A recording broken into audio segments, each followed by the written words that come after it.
इयत्ता 7वीच्या पुस्तकामध्ये थेंब आज हा पाण्याचा या आशयाची एक सुंदर कविता या ठिकाणी आपण म्हणणार आहोत.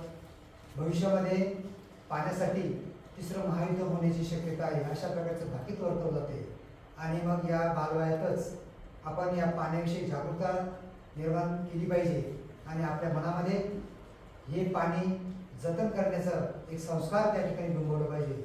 म्हणून या ठिकाणी इयत्ता 7वीच्या पाठ्यपुस्तकात ही कविता आपण या ठिकाणी पाहणार आहोत. थेंब आज हा पाण्याचा.